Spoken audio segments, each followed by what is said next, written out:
In the dead of night, I want to ask you a question first. If you were asked to manage $1 trillion enterprise, who would you give the position of chairman? Give it to your son or to the most capable person? Most people will say, of course, the most capable person.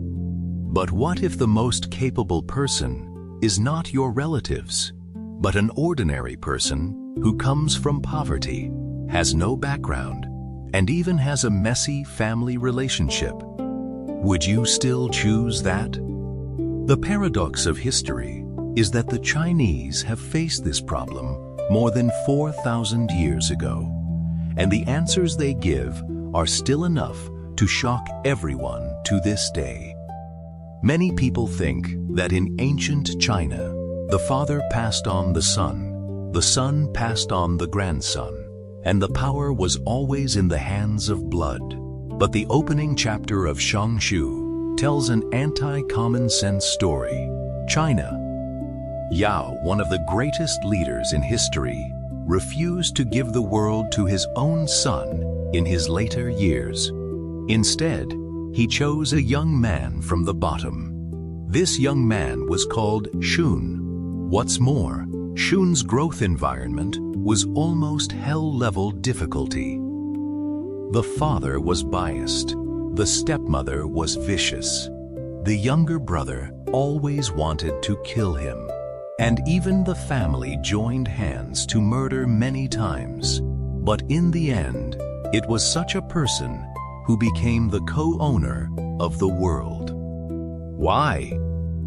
If you regard Shang Shu as a history book, what you see is the legend of Yao, Shun, and you. But if you regard it as an organizational management, what you see is the earliest successor audit of Chinese civilization, a top talent selection spanning 4,000 years, and an ultimate experiment on power, system, human nature, and civilization. Today, let's open this ancient classic, known as the first of the 5 classics, and see what kind of rules our ancestors designed for the world. Because you will find that Shang Shu has never talked about the ancients, but about us today.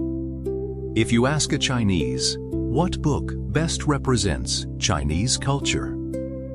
Many people think of the Analects of Confucius. Some think of Tao Te Ching, and some think of Sun Tzu's Art of War.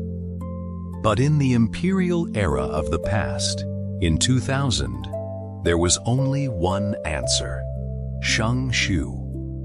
It is known as the ancestor of political books, the source of historical books, the head of group scriptures, a compulsory course for emperors of all dynasties, and one of the classics most valued by Confucius.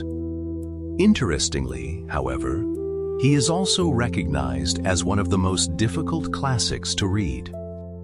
Han Yu, a writer in the Tang dynasty, couldn't help spitting out after reading it. He was awkward and obscure. Many people turn to the first page and give up because it is full of ancient and unfamiliar language, like passwords. But the real question is, if it is really just a boring and difficult ancient book, why can it affect China in 3000? Why did all the emperors have to learn it? There is only one answer, because what is written is not history, but rules.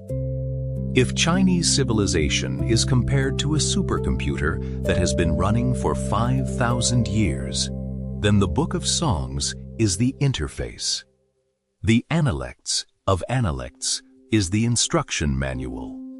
Historical records are the operation log. Ziji Tongzhen is the fault review manual. And Shang Shu is the lowest operating system. The problems it cares about are extremely simple, but extremely fundamental.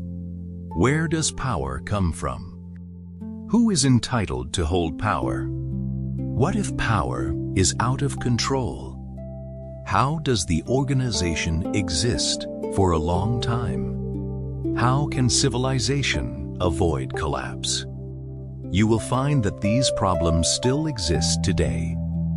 This is true for enterprises, countries, families, and life.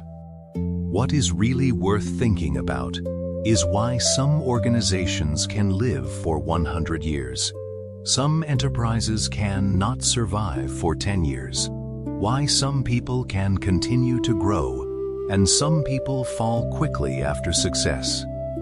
In the final analysis, the answer given by Shang Shu is only 2 words: morality and people.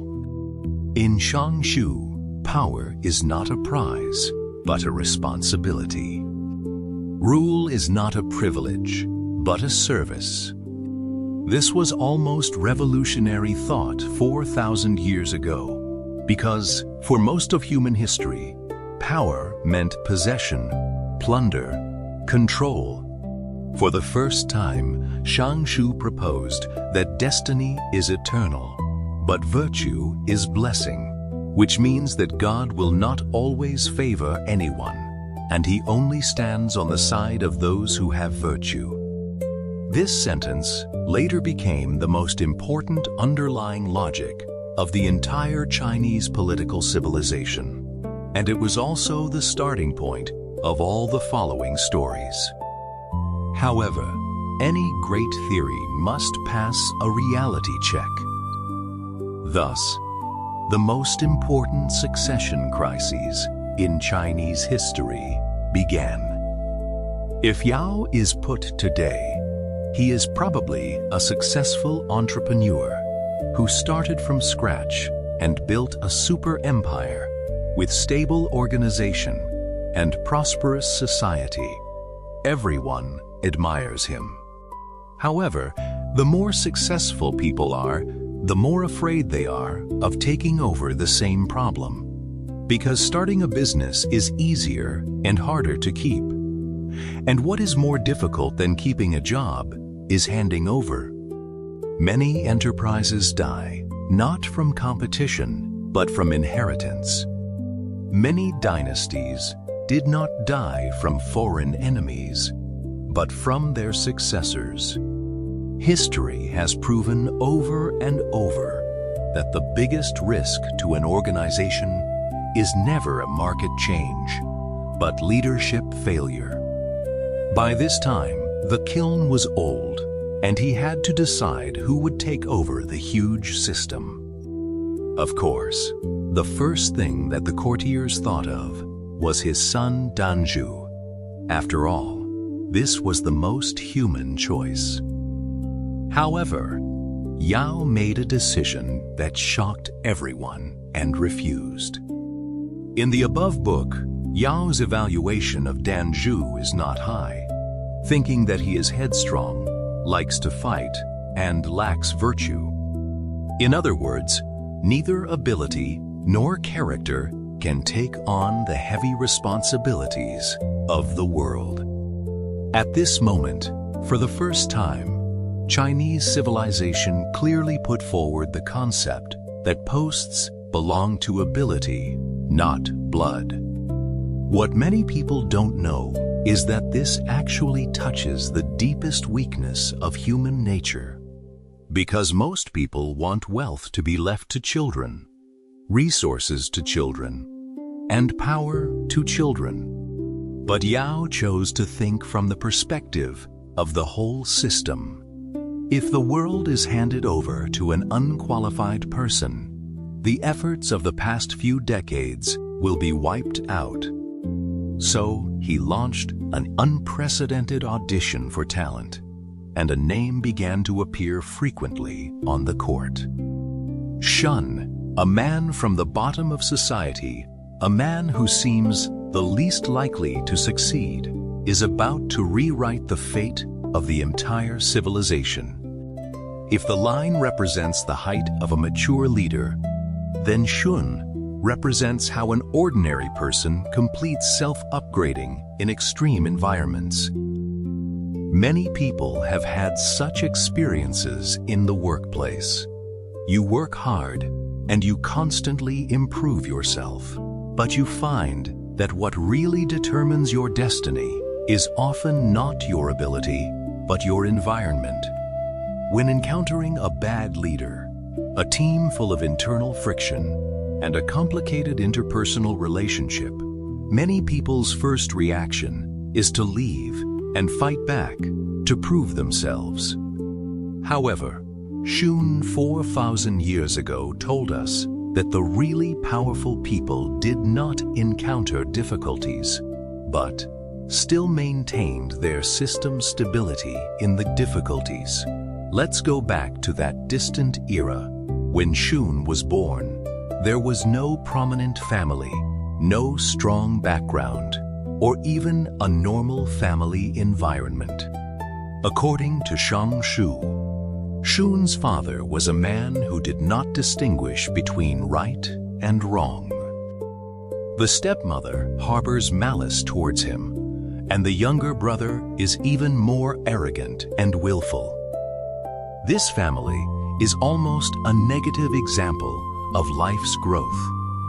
In today's words, it is the worst original environment, the lowest social starting point, and the highest intensity of interpersonal conflict. But what really determines a person's future is never the starting point, but the reaction when facing the starting point. History records several shocking stories. Once, the family asked Shun to build a granary. When Shun climbed to the top of the high warehouse, the family suddenly removed the ladder and set fire to the warehouse. The purpose was very simple. The sun disappeared. If you are an ordinary person, in the face of such harm, you may be completely desperate. You may turn against each other, and you may even choose to retaliate. But Shun didn't. He noticed the danger in advance, escaped from the side, and saved his life. But he didn't hate the whole family. On another occasion, his family asked Shun to dig a well. When he went deep underground, they began to fill the soil and wanted to bury him alive. Shun escaped again.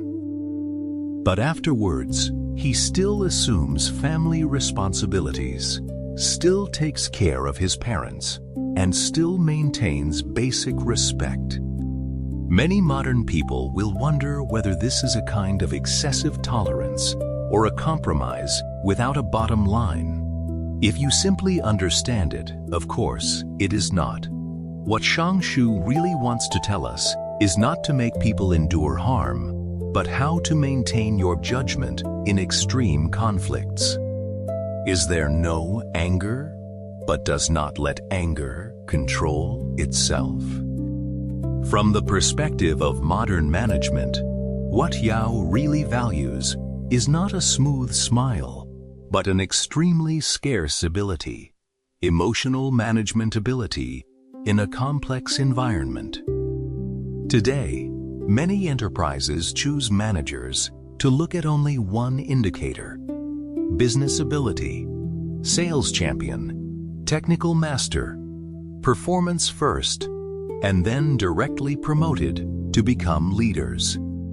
As a result, many good employees have become bad managers. Why?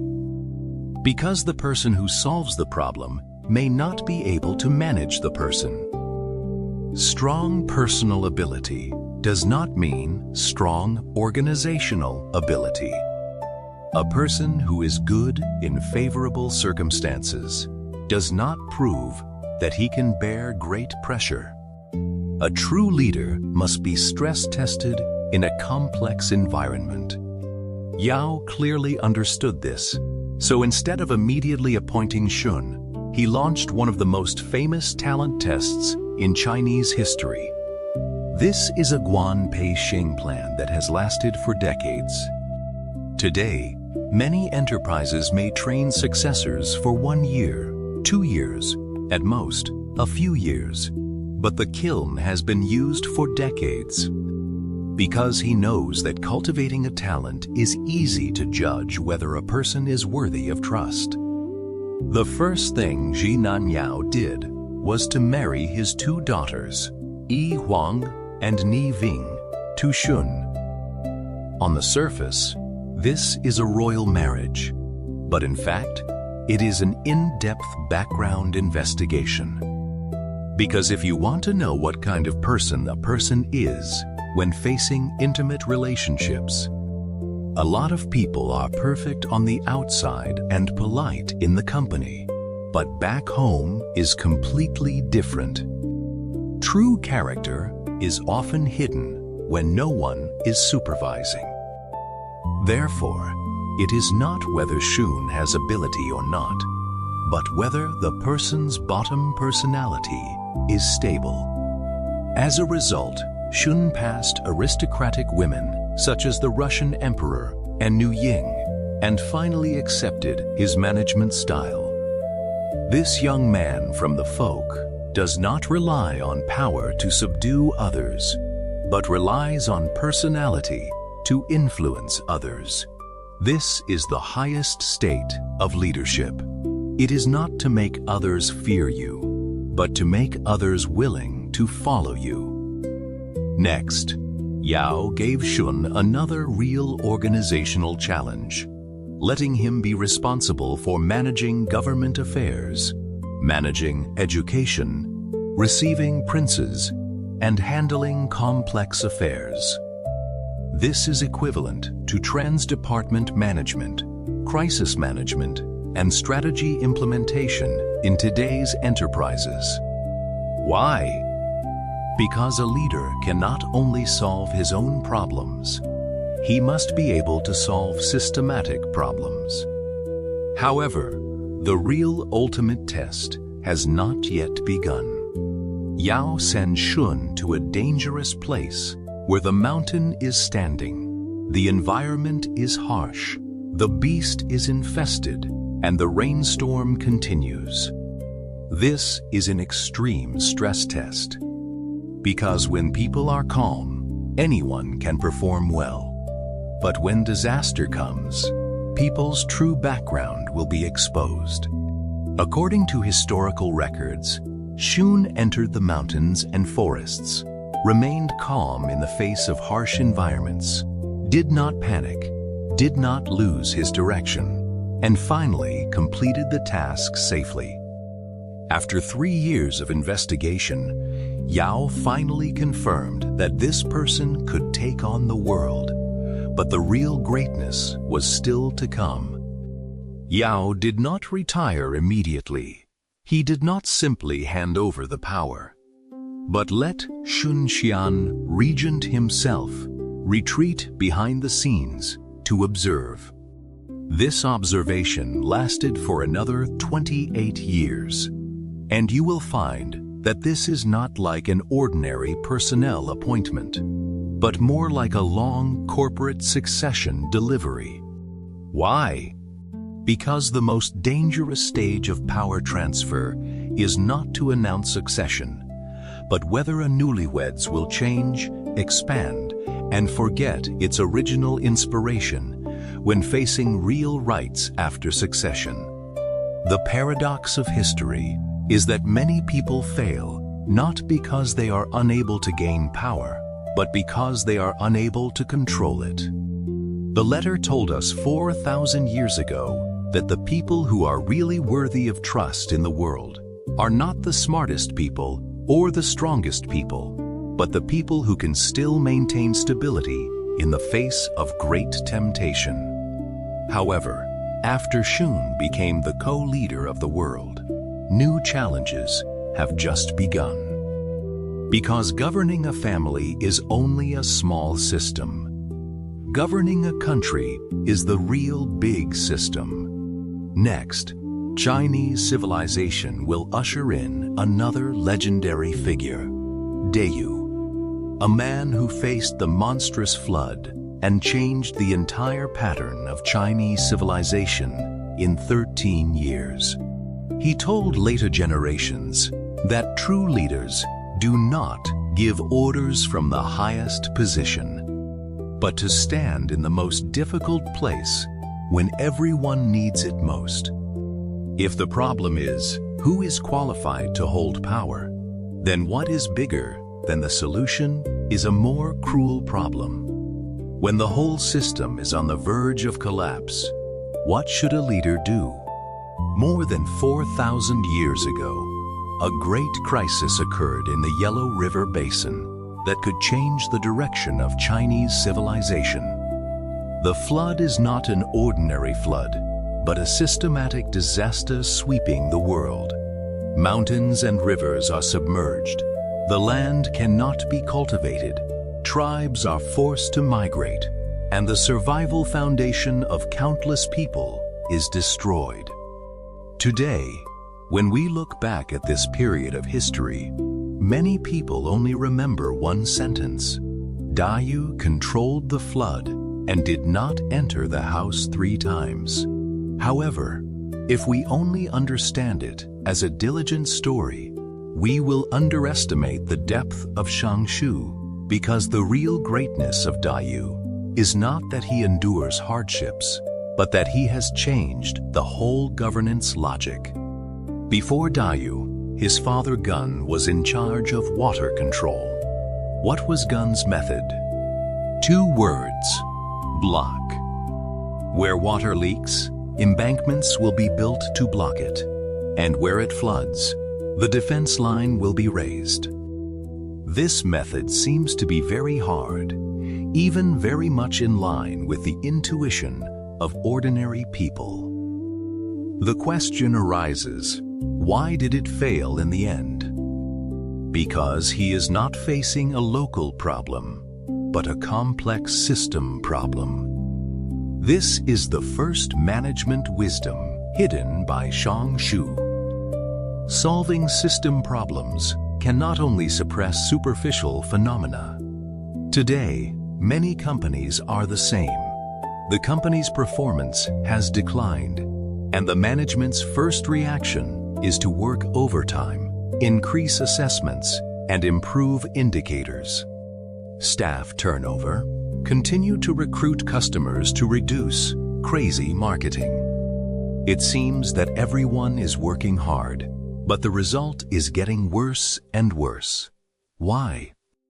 Because the problem may not be execution at all, but a problem with the system structure.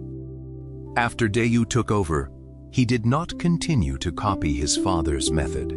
He made a key change from gambling to losing. He began to observe why the water flooded, why the river was out of control, and why the land could not carry it, and then replanned the river to let the flood flow to the sea according to the laws of nature. This step seems to be just water control, but it is actually a kind of advanced management thinking. Low-level managers like to control everything, and senior managers know how to go with the flow. Because a truly complex system is not changed by violence, but by finding the rules of its operation. Many successful companies today actually follow the same logic. Good entrepreneurs are not staring at employees every day, not solving all problems every day, but building a system that can run itself. Let good people do the right thing, and let the organization have the ability to repair itself. This is the enlightenment of Dayu's flood control. To modern people, don't hit the system hard, but find the flow direction of the system. However, Dayu's biggest challenge is not the flood, but the hearts of the people. Because governing a country is never a simple technical problem, but an organizational problem. Water control requires a lot of manpower, coordination of different tribes, unified resources, and long-term investment. In that era, without modern transportation, modern communication, and centralized power, Daju faced a huge organizational and management problem. So he began to patrol the world, travel through mountains and rivers, survey the terrain, and plan the route. According to Shang Shu, Daju laid a foundation for mountains and rivers, which meant to determine the geographical order of mountains and rivers. What is behind this is not simple labor, but a strategic ability. Many leaders fail not because they don't work hard, but because they sit in the office and think they know the front line, but the real problem always happens on the spot. Why did Daju succeed? Because he goes out, looks at the real world, listens to real voices, and solves real problems, which is also an important principle in today's business management. First-rate leaders manage the site, and second-rate leaders manage the reports. What Daju admired most for later generations was that he passed through his house 3 times, but did not enter. Legend has it that Daju passed through his house 3 times, but did not enter, after 13 years of flood control. Hearing his wife's voice for the first time, he stopped, but thought of the flood still unleveled, and the people still suffering, and turned away. The second time, his child was born, and he heard the baby crying from a distance, but he still chose to move on. The third time, the child will call his father, but he still does not stop.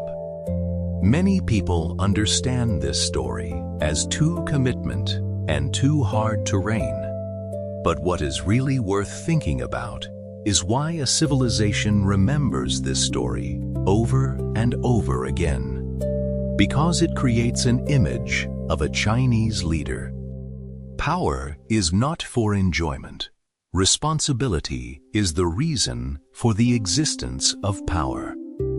However, a more rational understanding is also needed here. The image of Daju in Shang Shu contains the idealized narrative of the Holy King in later generations. He is not only recording a character, but also expressing a political ideal. Leaders must put public interests before personal interests. This is the core value of Shang Shu. He does not believe that a person will naturally get better after he has power. On the contrary, he is very wary of power, so he constantly reminds those who have power must have virtue first. Daju finally completed the water control. The world restored order, and he also became the new leader after Shun. But history has taken a huge turning point here, because the next new question arises. If power belongs to the world, why did a hereditary dynasty appear later? And why did it move from the era of Zen to the era of home and the world? This is the most profound place in Shang Shu. It not only records glory, but also records changes in human nature. Because history is never a fairy tale, and civilization is not a straight line of progress. It is always struggling between ideal and reality. If Yao tells us how an organization should choose successors, Shun tells us how an ordinary person can become a leader through cultivation, and Daju tells us how a leader can solve the system crisis. Then Shang Shu will answer a more cruel question. Why did a once powerful organization eventually decline? There is a very shocking law in history. Many dynasties were full of ideals at the beginning. Entrepreneurs worked hard, established systems, won people's hearts, and the entire organization was full of vitality. But decades or hundreds of years later, the same organization may become corrupt and rigid and lose its direction. Why? Because the biggest enemy is never external competition, but internal loss of original inspiration. One of the most important political thoughts in Shang Shu is that destiny is always the same, but virtue is the supplement. What do you mean? Destiny does not belong to a certain person, and God will not support a certain family forever. What really determines whether an organization can continue to exist is whether it has virtue. The virtue here is not kindness in a simple sense, but a complete set of system capabilities, including whether it has a sense of responsibility, whether it has awe, whether it puts public interests before personal interests, and whether it has allowed the entire system to continue to operate. In today's business world, destiny is actually market recognition, user trust, and employees follow social values. When an enterprise is first established, the founder is often full of sense of mission. He knows why customers choose themselves and why the team follows them. So the enterprise grows rapidly. But when the business gets bigger and bigger, the most dangerous thing happens, and the organization starts to forget why it exists. Before many companies fail, there are several common signals. First, management begins to pay attention to their own interests rather than user value. Second, internal organizations began to reward speculation rather than creation. Third, there are fewer and fewer real voices. Everyone only reports good news and bad news. No one dares to say it. As early as thousands of years ago, Shang Shu put forward an amazing judgment that a leader has lost the hearts of the people and has actually lost the future. There is a very famous saying in Shang Shu that the people are the state, and the state is solid, and the state is good. It means that the people are the foundation of the country. Only when the foundation is stable can the country be peaceful. Why is this word great? Because at that time, many civilizations believed that the country belonged to the king, the land belonged to the ruler, and the people were only the objects of management. But Shang Shu pointed out that no, the people are the ultimate foundation. Later, Mencius further developed the people were the most precious, the society was the second, and the monarch was the light. Although this sentence comes from Mencius, the source of his inheritance and development is the people-oriented concept in Shang Shu. If you put this idea business environment today, it is actually very easy to understand who is the real boss of the enterprise.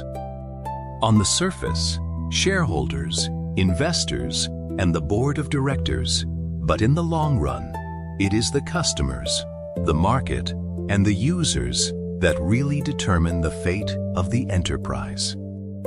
Choosing an enterprise can deceive investors for a period of time, package data, and create the illusion of prosperity. But it cannot deceive the market forever, because the market will eventually vote. This is the heaven in Shang Shu. It is not simply understood as a mysterious force, but more like a law beyond personal will. You can temporarily violate the law, but you must accept the result in the end. The most classic case in history is the replacement of Xia dynasty and Shang dynasty. According to traditional records, Xia Jie, the last monarch of the Xia dynasty, once owned the world, But later, he gradually indulged in pleasure and lost his ability to govern. The people complained, and finally, Shang Tang from the east rose to replace the Xia dynasty. Why Shang Tang was able to gain support was not because he had a stronger army, but because he proposed that Xia Jia had lost his destiny. Shang Shu Tang recorded that Shang Tang announced to the world before a crusade against Xia Jie that it was not that I wanted to start a war, but that Xia Jie had lost his virtue and the people could no longer live, so I must bear this responsibility. Here reflects a very important idea. Power must explain its own legitimacy. The same is true in modern society. Any organization and any leader needs to answer a question. Why are others willing to follow? Why are your employees willing to fight for you? Why are customers willing to choose you? Truly powerful leadership is not about making others afraid of you, but about making others believe that it will be better to follow you in the future. However, the most interesting place in history is here. After Shang Tang overthrew the Xia dynasty, the Shang dynasty was also strong. But hundreds of years later, the Shang dynasty also declined, and then the new challenger appeared, King Wu of Zhou. History repeats a cycle once again, where the system loses its vitality and the new system seeks legitimacy. And Shang Shu also ushered in the most important part. If the era of Yao, Shun, and Yu talked about the ideal of the Holy King, then the era of Zhou Gong talked about system construction, because Zhou Gong understood that he could not rely on great individuals forever. A civilization was truly mature, and a stable system must be established. This is also the greatest enlightenment left by Shang Shu to future generations. Excellent people can create the times, but only excellent systems can continue the times. Today, many enterprises have a common problem. Entrepreneurs are very strong and their personal abilities are extremely outstanding. However, enterprises decline rapidly after leaving them. Why? Because organizations rely on individuals rather than systems. Dayu's flood control solves how to face the crisis, and Zhou Gong's solution is how to make civilization stable for a long time. If we want to tell us how an excellent leader should choose his successor, Shun tells us how an ordinary person can become a leader through cultivation, and Dayu tells us how to reconstruct the system in the face of a huge crisis. Then Zhou Gong tells us a more important problem. A hero can create an era, but if you want an era to continue, you must rely on the system. Many organizations have such a dilemma in the early days of starting a business. The boss personally talked about customers, personally grasped products, personally solved all problems, and the company grew rapidly. Everyone said that the boss was too powerful, but a few years later, the problem appeared. The boss became busier and busier. The employees became more and more dependent on the boss. Any decision had to wait for the top leader, and any problem could not be solved independently. Finally, the organization became a person's ability boundary, which was the ceiling of the whole company. The Duke of Zhou, 3,000 years ago, had already seen this problem. He understood that a truly great leader is not to let everyone rely on themselves forever, but to build an organization that can still operate even if he leaves the system. A crisis that changed Chinese history. Back in the early years of the Western Zhou, after King Wu of Zhou destroyed the Shang, the world seemed to be unified, but in fact, it was in danger. Because although the Shang dynasty perished, its power did not disappear, and there were still a lot of unstable factors all over the world. What is more dangerous is that when King Wu of Zhou died, the heir Zhou Chengwang was young and a huge power vacuum appeared. If it is put today, it will be like a large enterprise. The founder suddenly passed away, and the heir is only a teenager. The company's internal employees, entrepreneurial veterans, external competitors, and various interest groups have all begun to observe whether this enterprise can continue. At this point, a man stood up, Zhou Gong. Who is Zhou Gong? He was not an emperor, but he assumed the same responsibilities as an emperor. He assisted the young king, Zhou Chengwang, in handling state affairs and stabilizing the world order. However, the most difficult challenge is not external enemies, but internal suspicion. Because, in history, auxiliary ministers have always faced a huge risk. They have high merits and too much power, and they are easily suspected of being in position. Does the Duke of Zhou have ambitions? This was the concern of everyone at that time. Even his brother, Guan Shu, Kai Shu, and others doubted whether the Duke of Zhou would replace Cheng Wang, so they launched a rebellion. This is an extremely dangerous organizational crisis. If it is not handled properly, the Western Zhou may fall into chaos again, just a few years after its establishment. But the Duke of Zhou made a decision. Instead of simply suppressing the rebellion, he began to redesign the entire national system after quelling the rebellion. This is the greatest thing about Zhou Gong. He did not only solve the immediate problem, but the mechanism by which the problem arose. The core idea of Zhou Gong is to respect morality and protect the people. In the Shang Shu, Zhou Gong left a large number of important ideas, among which the two core words are respect for morality and respect. It is not fear, but to maintain awe of power. Because Zhou Gong knows very well that the greatest danger of power is not lack of power, but forgetting to restrain himself after having power.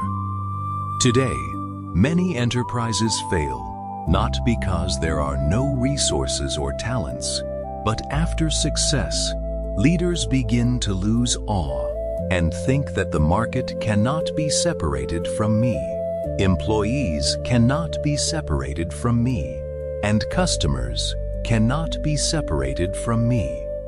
But reality often reminds us that no organization is absolutely safe. The Duke of Zhou proposed that the ruler must constantly reflect on himself and must know that power is not personal glory, but a responsibility. The second key word is to protect the people and protect the people. This is also the core idea of Shang Shu that has influenced China for thousands of years. Why does a regime exist? Not because the army is strong, not because of great wealth, but because of whether the people support it. Zhou Gong summed up the experience of the rise and fall of Xia and Shang, and proposed that the destiny is not fixed. If the ruler loses virtue, he will lose the destiny. This is actually a very advanced organizational cognition. Any organization has a hidden rule: value exchange. Only when enterprises create value for customers can customers buy. Managers create development space for employees, and employees will invest. Leaders make society better, and society will recognize it. If an organization only demands but does not create value for a long time, it will eventually lose support. Zhou Gong's greatest contribution was to turn civilization into a system. However, the real strength of Zhou Gong is not only to put forward ideas, but also to establish systems. It promotes the construction of reason, replans the operation of the country, and clarifies the responsibilities of different identities, the order of different levels, and the behavior boundaries of different roles. Some people think that ritual is form, that is, the ancient, cumbersome rules, but it is not. From an organizational management perspective, management is essentially a set of collaboration protocols. Why does a large organization need rules? Because human nature has different interests and different goals. If there are no common rules, all will act in their own interests, and in the end, the organization is bound to be chaotic. Therefore, small organizations rely on feelings. Large organizations rely on systems. Small teams rely on heroes, and large systems rely on rules. This is the greatest wisdom Zhou Gong left to future generations. Looking at modern business from Zhou Gong, many entrepreneurs today will go through 3 stages. The first stage depends on personal ability. The boss charges, and the team follows. The second stage relies on talents, establishes departments, and trains management. The third stage relies on system processes, mature culture formation, and automatic operation of the organization. Truly great enterprises will eventually enter the third stage, because enterprises cannot rely on one person's passion civilization forever, nor can they wait forever for a saint to appear. The greatness of Shang Shu lies here. He has been thinking from the beginning, what if Yao is gone? What if Shun is gone? What if Deyu is gone? What if Zhou Gong is gone? The answer is to build a system that can repair itself. This is also one of the important reasons why Chinese civilization can last for thousands of years. Not because there are saints in every era, but because this civilization constantly summarizes what kind of rights are trustworthy, what kind of system can continue, and what kind of value can travel through time. However, the biggest problem left by Shang Shu is not how to manage others, but how to manage oneself. Because the problems of all organizations will eventually return to the same root. A person's desire, a person's choice, and a person's sense of responsibility determine the trend of a family, an enterprise, and even an era. So, in the end, we return to the core sentence of Shang Shu, which is that only virtue can move the sky, and there is no distance. It means that true virtue can move heaven and earth, and there is no distance that cannot be reached. This sentence sounds like the teachings of ancient sages, but today it actually tells us a very realistic law. Short-term rely on ability, medium-term rely on resources, Long-term, rely on credit. A person's greatest asset is not wealth, not position, but whether others are willing to believe you. If we talk about emperors, sages, countries, and organizations in the first 6 chapters, then in the last chapter, we have to return to the most realistic question. What does Shang Shu have to do with the lives of ordinary people today? Many people will think that this is a book about emperors governing the world. It is too far away from us. We are not emperors or business owners. We do not need to consider world affairs. But if you read Shang Shu carefully, you will find that what he really studied was never emperors, but people. People 4,000 years ago began to think about how a person grows up in society, how to face choices, how to gain the trust of others, and how to maintain competitiveness in a complex environment.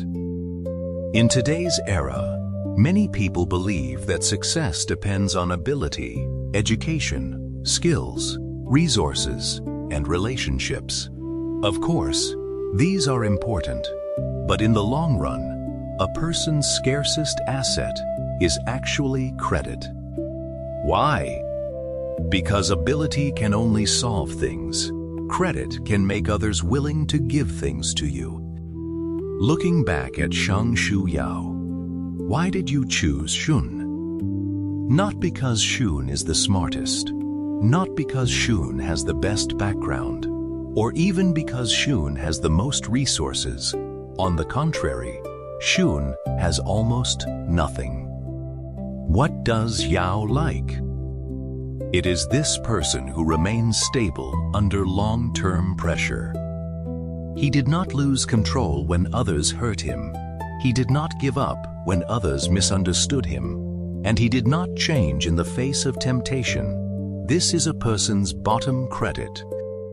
The same is true in today's workplace. Many young people are most concerned about how to get promoted quickly, how to increase their income, and how to get opportunities. But many people ignore one thing. The essence of opportunity is not that others owe you, but that others believe you. A leader is willing to promote a person, not because this person can speak beautiful words, but because this person is reliable at a critical moment. A client is willing to cooperate for a long time, not because of one transaction, but because he believes that you will not lose principle in front of interests. Therefore, the first rule of survival that Shang Shu tells us is to build trust first and then pursue success. Today, many people encounter problems and are used to looking for an answer, a method, and a skill. However, experts think in different ways. They are looking for systems. Dayu flood control is the most classic case. Ordinary people see the flood and think of how to block the water. Big fish think of why the water is out of control.